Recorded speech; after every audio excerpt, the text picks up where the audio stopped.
down in my heart. I got the joy down in my heart, down in my heart, down in my heart. I got the J-O-Y down in my heart, down in my heart, down in my heart. I got the joy down in my heart. Today.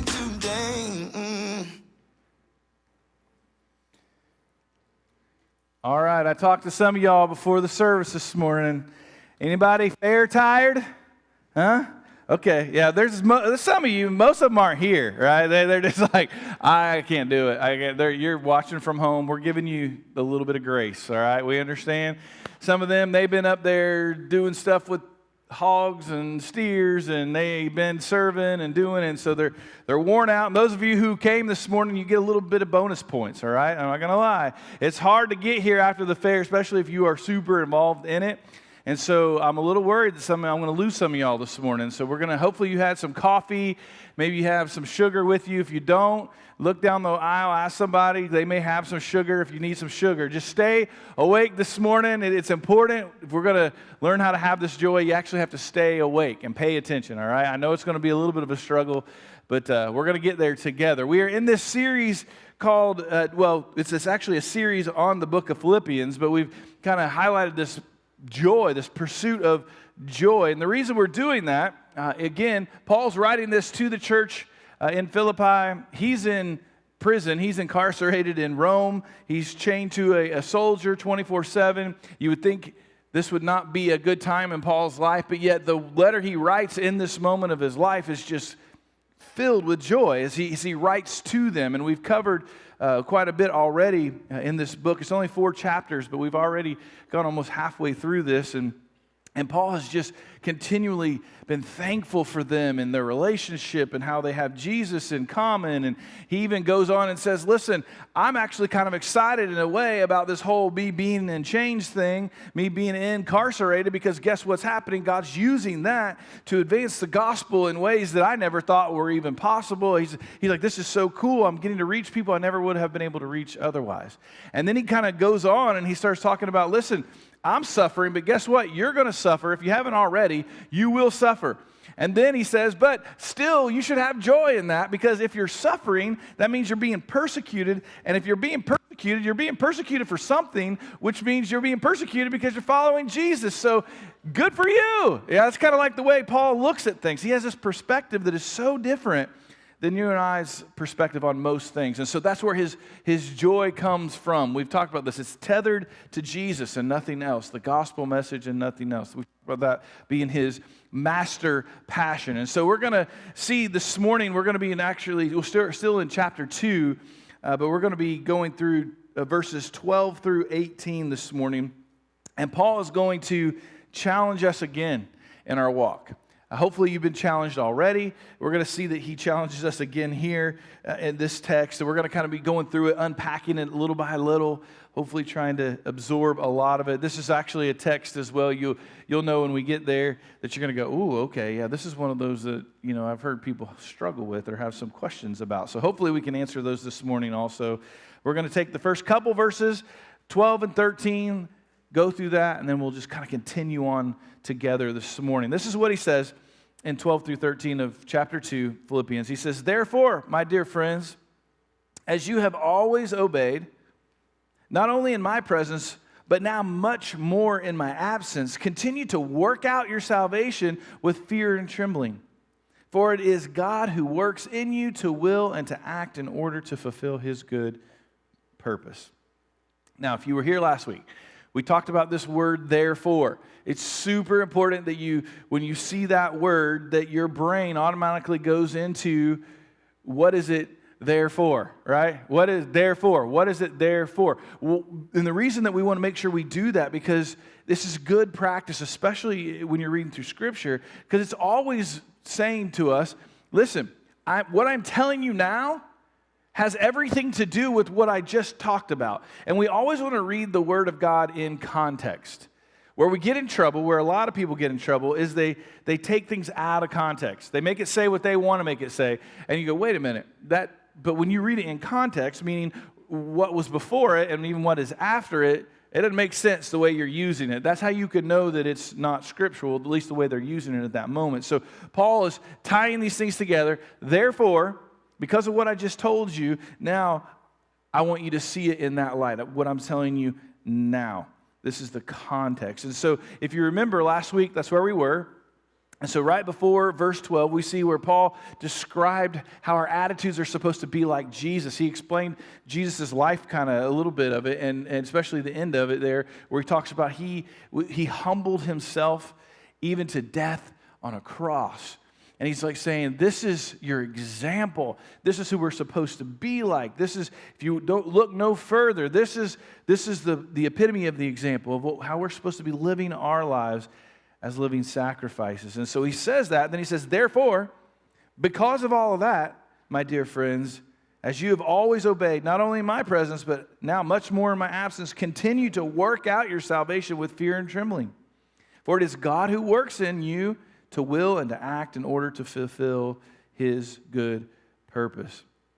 Now, again, I said this earlier, that some of these verses have caused people some trouble through the years because they felt like they might be saying that we somehow have to work for our salvation, and that we should be fearful because we just might not make it. Let me reassure you that is not at all what it is saying here. We're going to see that as we break down these verses. Here's kind of the short answer to what it's really saying. That is, we need to work out what God is working into us.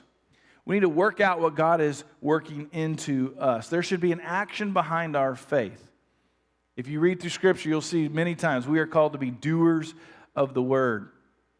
God is at work in us, and we love that, by the way. Typically, we like to say, yeah, God is at work in me. God is doing a new thing in me. We love that, but what that doesn't mean is that God does all the work, and we just kind of sit around. You know, and I apologize to you ladies that may have this up in your home. I'm not saying it's a horrible thing, but you have a little sign. It's kind of become a sign in a lot of homes that says, let go and let God, right? And it's a beautiful, and I know what it means. I know that they're trying to say we need to just trust God, let God. But I will say this. Those of you who have that in your bathroom, you really need to relocate it because it messes with me. Every time I go to someone's house and it's in there, it's like, come on, y'all. That's a bad placement. Anyway, totally off subject. That's the ADD moment. But this whole let go and let God sometimes becomes something to where literally we sit back and we just go, I'm just going to watch God work. I'm going to do nothing. I'm going to be a lazy Christian. I'm going to sit on my pew and I'm just going to watch God do stuff. That's not what Paul is calling us to here. No, Paul says, hey guys, therefore, right? Meaning remember what Jesus has done. Remember what he's done, how he's lived his life. Remember how he has lived. This is your example, my dear friends. And as you have always obeyed, not only in my presence, but now much more in my absence, continue to work out your salvation. Now, Paul has been and still is at this point their father in the faith. He's the one they've been listening to. He's the one that's been teaching them. And now they have kind of a problem because he's not around anymore. And so, he may not ever be around again. They know those possibilities. And so Paul is trying to say, listen, Jesus is your example. Always look to Jesus. Always look there. Make sure you realize that. That's his point here, whether I'm with you or not. Therefore, because of what he's done, listen, obey. Jesus is your model. And this is something I want us to think about. This is a real test of spiritual maturity in our own lives. How we live when there is nobody there to show us how to do it anymore. We don't have that person that we always lean on, that person that's always showing us this is what you should do, what you shouldn't do. It speaks volumes about our spiritual maturity. It's a great way for us to see just how well we are working out our salvation. We did a video several years ago. Some of you all that have been a part of the church for a long time, you know about it, called the Pastor Poster.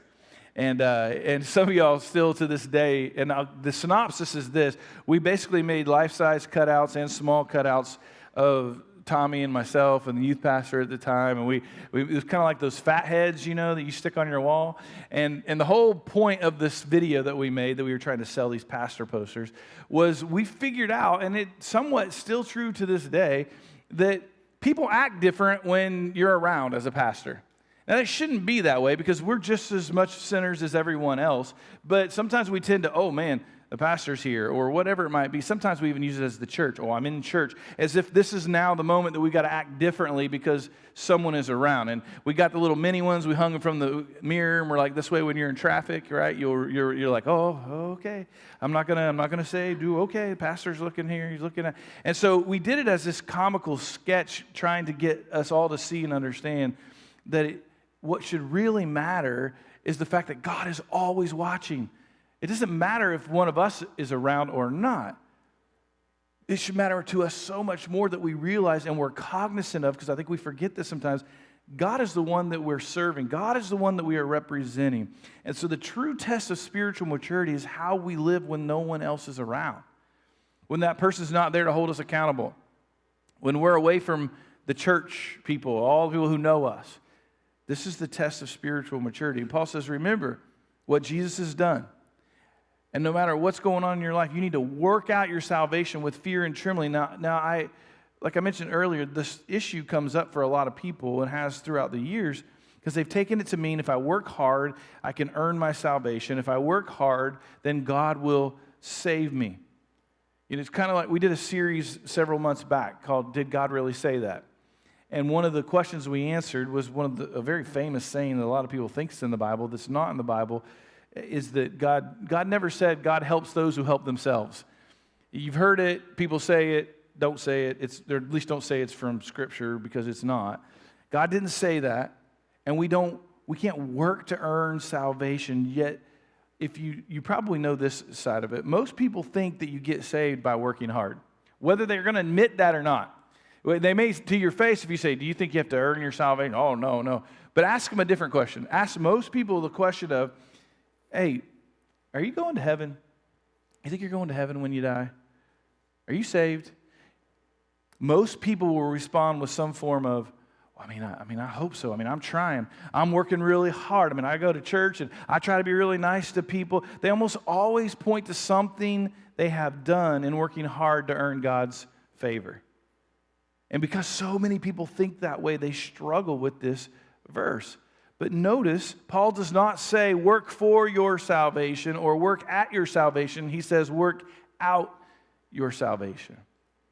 And here's the thing. You can't work out what God hasn't first worked in. Okay? This isn't a verse about earning your salvation. And remember, Paul is writing also, this is another important point if you're going to try to, again, this is where when you take things out of context. Paul's writing to believers here. He's not writing to unbelievers. He isn't trying to tell unbelievers how to get to heaven. He's telling this to believers, people who are already saved, and he's telling them work is part of following Jesus. It's part of our walk with the Lord. The word actually work out, if you want to go back and kind of geek out a little bit and go to the original Greek, katargazomai is actually where it's actually one word in the Greek, work out. And it really means to work something to full completion. Work something to full completion. It's kind of like a math problem, right? If you're given a math problem, you're not producing math, right? You're given this problem. You're not inventing math, but you are to work it out to full completion. Or another example is what we see up here just about every Sunday. Pastor Tommy is going to give them music. They're going to look at that music. It's going to have notes on it. It's going to have words on it. It's going to be written with some type of a melody. But then it's not until they apply their gifts and their abilities, it's not until they work out that music to where then it's beautiful for all of us to hear and experience and see. They work it out. The New Living Translation says it like this. I actually really like this translation of this verse. It says, in verse 12, it says, work hard to show the results of your salvation. Work hard to show the results of your salvation. We don't work for our salvation, but our work should show that we are saved. And then Paul ends the verse here with, continue to work out your salvation with fear and trembling. Why does he say that? Because this is serious. He wants us to understand that we should have this healthy fear of God, a reverence toward God. Now, I've said this before, and it's just because it's one of those pet peeves. Jesus is not your homeboy. All right? If you've got the shirt, if you've got the sign, if you've got the bumper sticker, please throw it in the trash. It's not true. He's not your homeboy. He's the God of the universe, the Alpha, the Omega, the King of Kings, the Lord of Lords. He's not your homeboy. Give him the respect and honor that he deserves, because the moment that we bring him down here and we start making him like he's just our buddy, then we're going to treat him like he's just our buddy. And then all the things he's told us to do and commanded us to do, it's going to seem as if it's coming from our buddy, not from our King of Kings and Lord of Lords, where there's this natural, or should be this natural fear and trembling of his goodness, his greatness, his glory. And once we get a proper view of who God really is, the respect and obedience will then follow. This is why people don't respect officers anymore. There's no respect there, so they don't care anymore. So they just do what they want to do. It's chaos everywhere because no one is respecting authority anymore. And it's come into the church. It's come into Christianity. We've tried to make Jesus on our level. It doesn't work like that. No, he made you. You are his servant. You are his slave. At least that's what you signed up for when you said, "You're my Lord and my Savior." And until we get back to that proper view of God, we're never going to have that respect and obedience that will follow. Part of the reason people don't follow God, or at least like they should, is because they don't have the proper understanding or respect for who he is. They don't fear him because they are too full of themselves, and they don't realize just how small and weak that they really are compared to the God who made them, the God who will decide where they spend eternity. We've got to get that proper view. J.B. Lightfoot describes what Paul is calling fear and trembling here this way. He calls it a nervous and trembling anxiety to do right. I really like that. We are to have this respect, this want to do right, to work out our salvation, to honor God with our lives. This, again, you can see what Paul, remember who he is. Remember what he's done. Remember how he lived his life. Therefore, live this way. Work this out in your life. Work out our salvation. Verse 13, where he says, "For it is God who works in you to will and to act in order to fulfill his good purpose." As we work out our salvation, as we put forth the work to live it out, God will work in us and through us to fulfill his good purpose. And I can tell you, when this happens, this is actually a really beautiful thing. When this happens, it's incredible. Many of you probably have some pretty cool testimonies of God working in you or through you. And it really is, when it happens, it's truly humbling. But it's also very energizing when God chooses to work through you, and you get to be a part of something that wouldn't have happened. It couldn't have happened unless God got involved. And because it was bigger than you, but yet you got to be a part of it, man, it's just hard to even explain how that feels. It's almost like sometimes first of all, you should naturally have, I think, the feeling of humility of, I don't deserve this. But at the same time, it's kind of like, this is fun. This is exciting. You see it sometimes, you know what, you'll see it sometimes on the screen when someone is baptized, right? Someone gets baptized and there's a person that baptized them was a part of their journey, and you'll see it on their face. They're just as excited as the person they're baptizing because they got to be a part of something that's huge, that's eternity. This is big. It's to me a good illustration. I don't know if it's a great illustration. It's a good illustration. Have you ever been to the airport, I think there's even like maybe one of the Disney Springs or whatever. Well, I think it has it there too. But they have those moving walkways, that you get on and you're walking and it's moving. You get on it and it's flat, but you're moving with it. The first time I ever got on one of those things, I thought, this is the coolest thing ever. Like, I'm walking like this, but I'm passing all these people, right, that are walking like same speed I'm walking, which, by the way, why don't you get on the thing? There's an issue there. There's something wrong with those people. Yeah, I don't know why they do that. It's like, are you really? Come on. This is not an exercise thing for you. It's like they're just like, I could do it all. It's like, you can see it. I can do it on my own. I got my bag. I got 14 bags. I'm not even using the thing. And you're like, stupid. Anyway, but you're walking beside them, and you're just like, look at this. Woo! And then I can remember the first time I got on one, I was like, I got got to run on this thing. I remember running and thinking, I'm Bo Jackson at this moment in time. I'm looking beside me, and I'm passing everybody so fast. It's so much faster than normal, obviously, because I'm not that fast. But this made me feel like maybe one of those professional athletes, maybe even a little faster because of the help that's going on underneath me. And this is that similar type of thing. It's like I'm able to do something that I'm not normally able to do because of something else that's with me. This is the amazing thing when you begin to really obey God. You begin to start doing stuff that you couldn't do unless He was with you. But because He's with you and you're doing it, you're like, this is so cool. Because I know it's not me. I know that there's no way I would do this.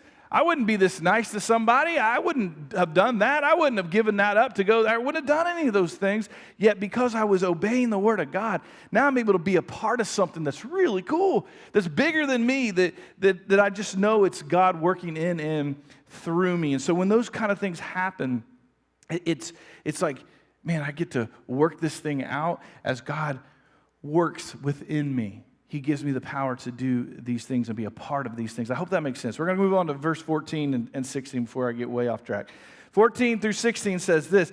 This is the next thing Paul says. Do everything without grumbling or arguing. This is normally when people say, I got to go to the bathroom. See, I'm telling you. See, people are like, I'm out. And Chris is like, well, really, did I get up right now? But then he's like, okay, I'm out. You know, and then most of the guys are like, honey, you go ahead and stay. You should probably listen to this part. But I'm going to go on out. I got to use the restroom real quick. Do everything without grumbling or arguing, so that you may become blameless and pure, children of God without fault in a warped and crooked generation. Then you will shine among them like the stars in the sky as you hold firmly to the word of life. And then I will be able to boast on the day of Christ that I did not run or labor in vain. So Paul has been encouraging us to follow Jesus' example for several verses, and now he's saying this is why.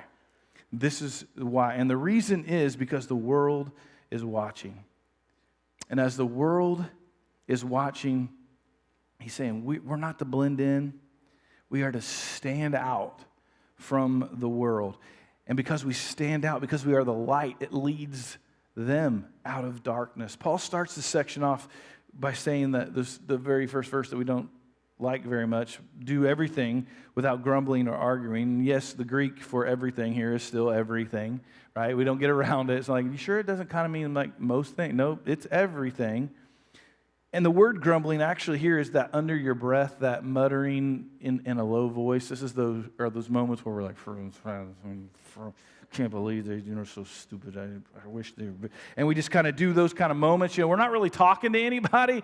It's just kind of, we're just upset. We're ticked off. We're grumbling about something. We got a bad attitude. And if the world is watching, which it is, if what they see is a grumbling, complaining, arguing people, is that going to bring them out of darkness and into the light? No, it's not.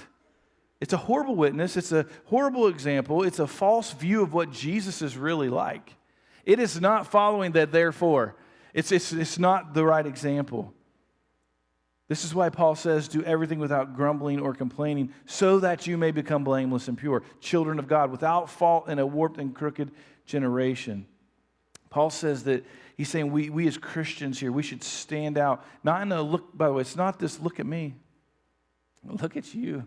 Look at me. Look at you. Look, it's not that. It's not that kind of thing. You're a loser. I'm not. This isn't what Paul's talking about. He's saying that it's in a way that the people in this, what he calls warped and crooked generation, can see that you're different than the world that they are living in.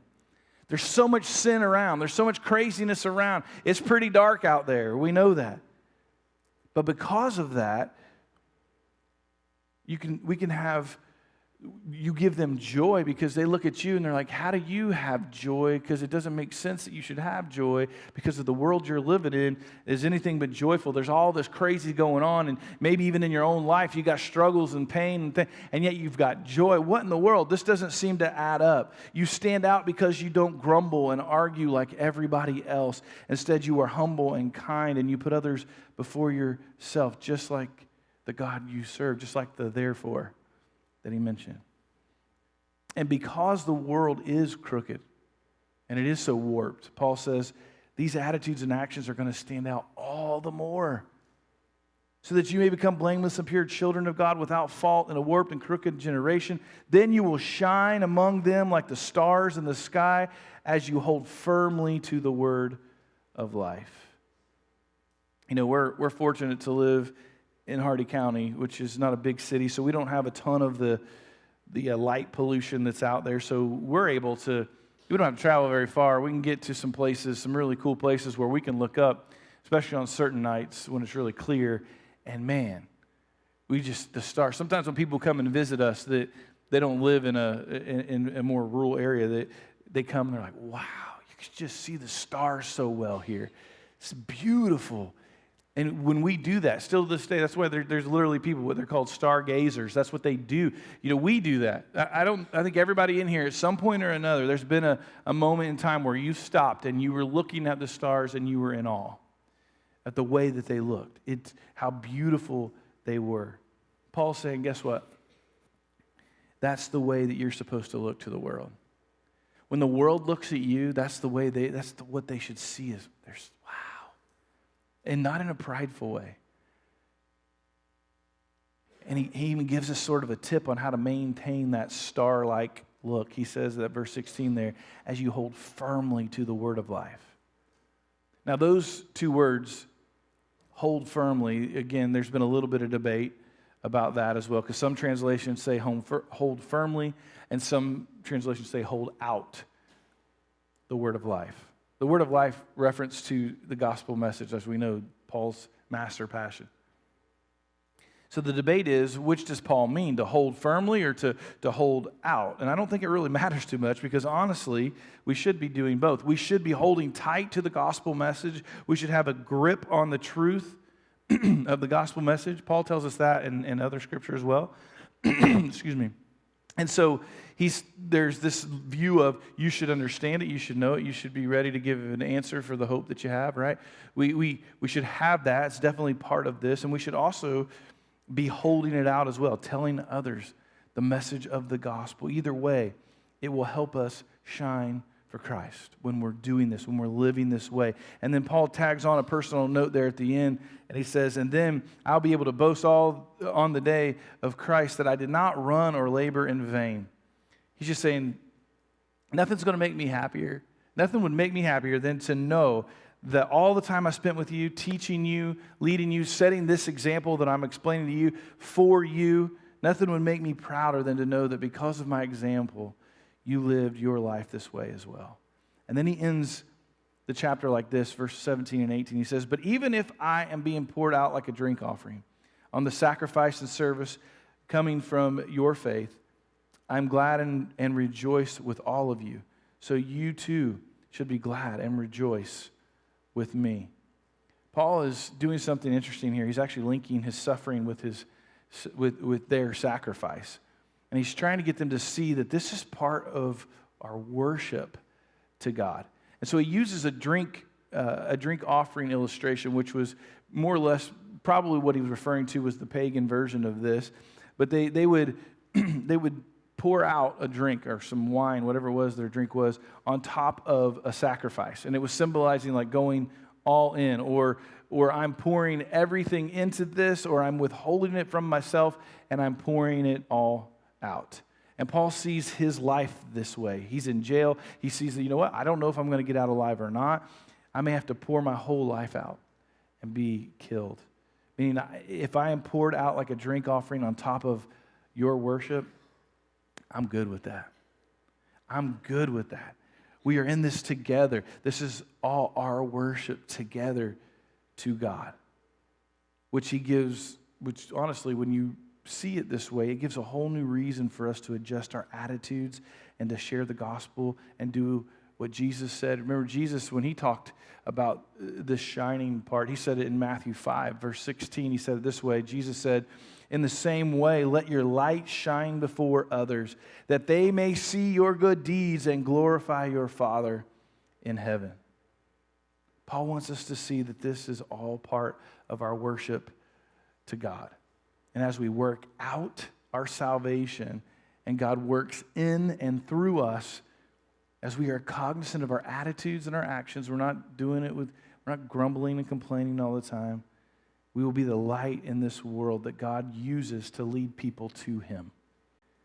And as we do this, it is our spiritual act of worship. Paul says that in this way in Romans 12:1. He says, "Therefore I urge you, brothers and sisters, in view of God's mercy, to offer your bodies as a living sacrifice, holy and pleasing to God. This is your spiritual act of worship." It's pretty incredible what Paul is saying and how he's trying to get us to see this. Therefore, because of what was done for you, the example that was set for you. Now, here we go. This is the way that we're supposed to be working out our salvation. And as you work out that salvation, you're going to be able to work it out because God's going to be working in you. And if you're going to do that, you got to make sure your attitude is right. You got to make sure you're focused on the right things. You got to make sure that you realize that you should be shining in this world because this world is dark. And if you're not shining in this world, I'm going to put some words to Paul's words here. If you're not shining in this world, then there's something wrong. If you're not standing out in this world, there's a problem. That means you're not following Jesus, because if you are following Jesus, there's no way you blend into this world. This world is only getting darker. And the good thing is, right, the darker that the world gets, is the light shines brighter in the darkness, right? So the advantage of the world getting darker, while it's sad and it's frustrating so many times, and it causes even some anxiety in us, right? And fear in us at times. It also means that we're going to shine all the brighter, or at least we should be shining all the brighter. You know, light is something that's pretty cool because light's done a whole lot for us, right? We've had this ever since light was introduced. You know, it started changing things. Now today we use light for all kinds of stuff. We use it we decorate our trees at Christmas with it, right? So we use it for decoration. We love the way that it looks, the way that it twinkles in the dark. We like that. We've used it for go to concerts, and it's entertaining to see all the light flying around everywhere, and it's cool. It's great. It's been obviously a lot of really cool practical stuff. I don't know if it's been the best thing for us, but it's allowed us to work later, right? Because now, it used to be when the sun went down, there's no more light, you don't work anymore, and you rest. We've kind of messed all that up. And we said, oh, no, we invented our own light, and now we can work forever. And so it's not really probably a good thing, but it has allowed us to do that. It used to be when the light went down, or the sun went down and lights out, you didn't travel.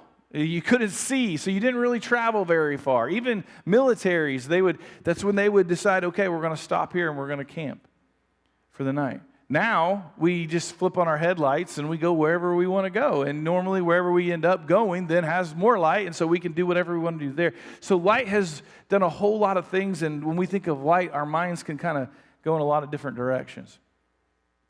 But when Paul was referring to this, and when Jesus is referring to this, they're talking about light in a little bit different way. They're talking about light in a really attractive way. That it gets your attention. That you can't take your eyes off of it. There's something to it. You know, and of course I have this flashlight. And so if I were to take the flashlight and kind of shine, I know some of y'all are like, okay, Miles, how's that going for you? Like that? All right. This is not very nice, right, to do that.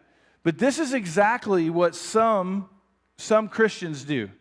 They take their light and they will, let me shine my light on your life and tell you exactly how bad you really are, right? And this is the way we use our light.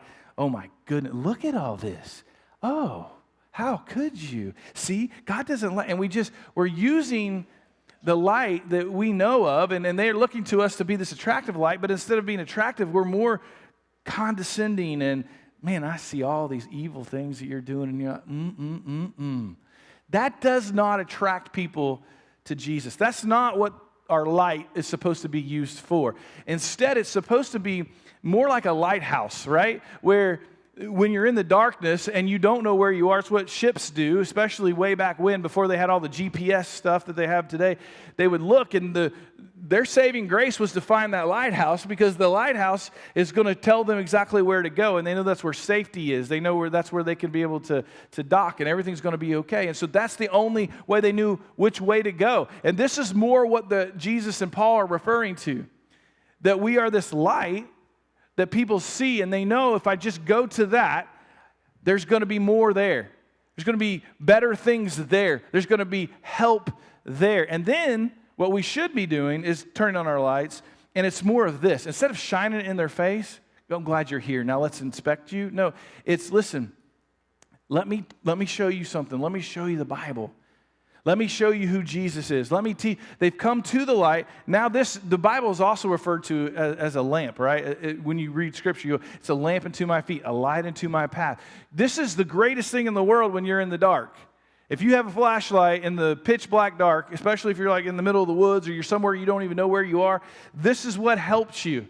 This not only, and this is exactly the illustration that we're talking about with the Word of God, as they come to you because they see the light in you. And then you take the light that you know, which is the Word of God, and you begin to shine that on the ground for them, not shining it in their face. You're shining it on the ground of them, because what you're doing is you're leading them. And you're saying, listen, and as they read the Word of God, what's it doing? It's saying, avoid that. There's danger right there. You don't go there. Step over here. Don't go that way.